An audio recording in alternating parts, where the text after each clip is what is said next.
morning. Just want to give you a little update on the progress on the interior of the van. I've got the ceiling finished. I got the floor finished.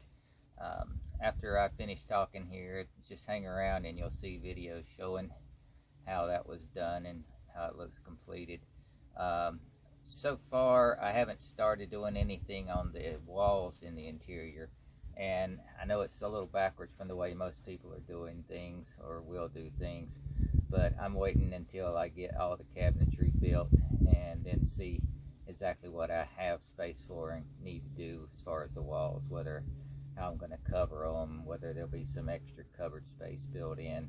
So we'll get into that later, but just hang around and watch these videos on the finish of the floor and the ceiling. Thanks. You may notice something different about the van now. We have a ceiling.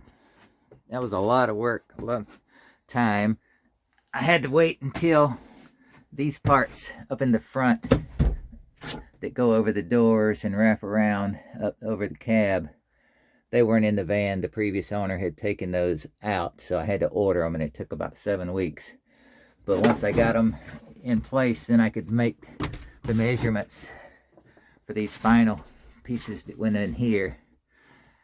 That was the last piece of the puzzle. Once I got that done, to cover up the seam, I mounted this little fabric, and I cut out a little piece to cover the exposed metal up in here. Just tucked it in. And in the middle, right now, these are just stuck up with magnets, and I've got to work on replacing some of the positions so they'll work better. But I wanted to have that beam covered, but I didn't want it covered permanently because I can use that channel up under there for wiring, and I just didn't want to deal with trying to glue fabric onto that.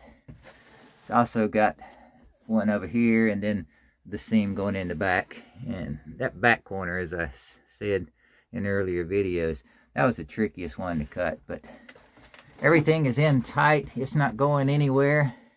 There's nothing holding it in except for being tucked into these channels on each side. I had to precision cut over and over again until I finally got them to where they fit exactly. They don't move, they don't budge.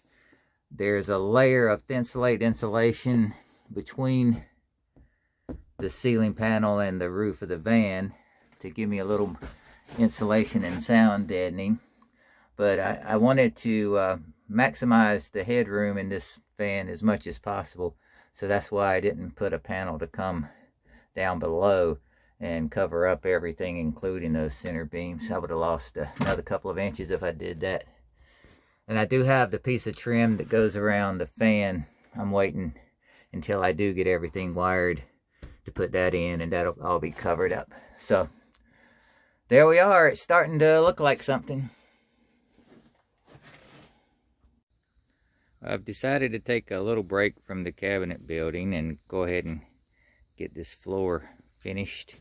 I've been holding off on it because of so much in and out traffic, dragging stuff in and out, that I didn't want to scuff up the vinyl that I decided to use. But now I'm almost at the point to start mounting the cabinets in place, so need to get the floor prepared for that. I'm using this easy peel and stick stuff. Hopefully that's going to work out okay. Kind of a marble look here. I thought that would go good since my basic theme with the cabinets and everything else is gray and black. The gray and marble would look good. So we'll see. I'll check back in with you and let you know how it goes. And just like that, we now have a vinyl floor in the van. That was probably the quickest and easiest thing that I've done so far. It was helped out by the fact that I already had straight edges on the front and sides, so it was easy to line up the first pieces and then just go right up the line.